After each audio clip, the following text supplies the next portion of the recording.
Root x plus Y बराबर 7 और x plus root Y बराबर 11। तो इस क्वेश्चन में x equal to A square और y equal to B square रखेंगे।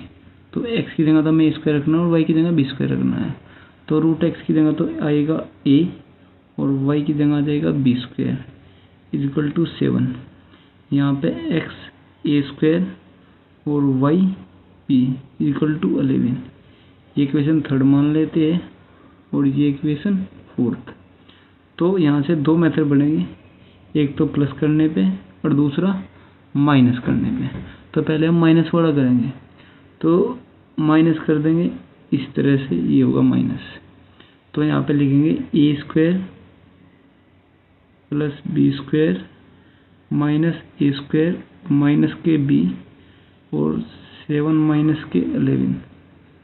तो यहाँ से ए माइनस बी और minus a square plus B square 7 minus यानी कि 4।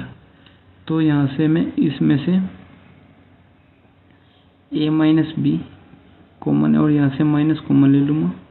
तो a square minus b square equal to minus के 4। तो यहाँ पे ए माइनस के बी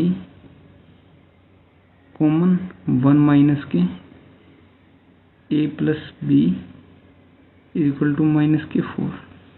यहाँ पे मैं माइनस कॉमन ले लूँगा। तो ए माइनस के बी और ए प्लस बी को प्लस का कर लेंगे, ए प्लस बी और ये प्लस का है, ये माइनस का 1 हो जाएगा -4। और जो माइनस था वो हम पहले लगा लेंगे। तो यहाँ से माइनस से माइनस कैंसिल। तो a minus b is equal to 4 या फिर a plus b is equal to -1 is equal to 1। तो यहाँ पे 4 के फैक्टर करेंगे। क्या आएगी 4 के फैक्टर? तो यहाँ पे या तो 2 मल्टीप्लाई 2 होगी या 1 मल्टीप्लाई 2। तो इसे हम ऐड करेंगे। ऐड करने पर ये कैंसिल हो जाएगा। तो कितना बचेगा?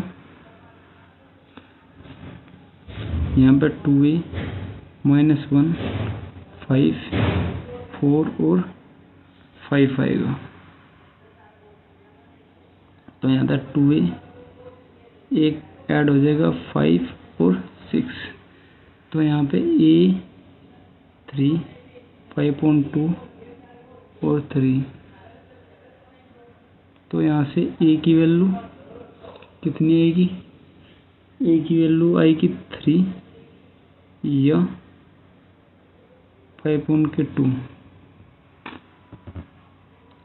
तो हमें x की वैल्यू निकालनी है। x इक्वल टू हमने स्क्वायर रखा था। तो x a की वैल्यू है 3, तो 3 का स्क्वायर 9। तो x की वैल्यू कितनी आएगी? जो ये 9 है, या तो हम इक्वेशन फर्स्ट में रखेंगे या फिर सेकंड में रखेंगे। तो हमारी फर्स्ट इक्वेशन थी वो हमारी ये थी, √x plus Y equal to 7 था। तो √x यानी कि √9 प्लस वाई इक्वल टू 7, 9 का 3 प्लस वाई इक्वल टू 7। तो वाई इक्वल टू 7 माइनस के 3 वाई इक्वल टू 4। तो x इक्वल टू 9 आया, y equal to 4। Second method देखते हैं। a प्लस बी स्क्वायर बराबर 7, a square plus b equal to 11।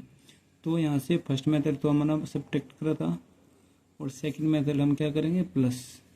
तो plus आ जाएगा a plus A square plus B square plus B और 7 plus 11 यानी कि 18 हो जाएगा।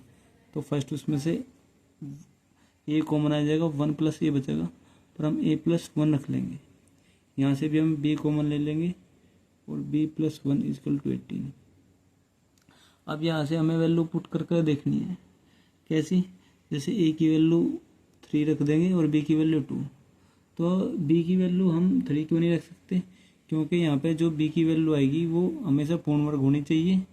पूर्ण वर्ग तो दोनों की होगी, पर जो बी स्क्वायर जो बी की वैल्यू होगी वो छोटी होगी, क्योंकि इक्वेशन से हम देख सकते हैं a plus B square equal to 7 है, और जहाँ पे ए स्क्वायर आ रहा a square plus b equal to 11 है, तो वहाँ पे वैल्यू ज़्यादा है जहाँ पे स्क्वायर है, और जहाँ पे बी स्क्वायर है वहाँ पे क्या है, कम है वैल्यू दोनों की प्लस करके। तो हम ए की जगह तो रखेंगे कितना, ए की जगह तो रखेंगे 3 और बी की जगह 2 रखेंगे, और ये वैल्यू कहाँ रखेंगे, ये वैल्यू रखेंगे हम LHS में। देखते हैं, चेक करते हैं क्या ये हमारे आंसर सही है या नहीं है। तो रखा 3 इंटू 3 प्लस 1 और 2 इंटू 2 प्लस 1, तो 3 इंटू 4 यानी कि 3 मल्टीप्लाई 4, 2 यानी कि 2 मल्टीप्लाई 3 यानी कि 3 मल्टीप्लाई 4 यानी कि 12, और 2 मल्टीप्लाई 3 यानी कि 6, तो कितना हो जाएगा 18।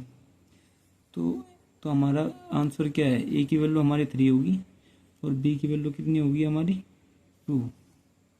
तो हमारी जो वैल्यू थी x equal to A square थी, तो x बराबर ए की वैल्यू 3 का स्क्वायर यानी कि कितना आ जाएगा 9, और y की वैल्यू कितनी आ जाएगी हमारी, y की वैल्यू आ जाएगी हमारी 4। सोल्व कर लेंगे।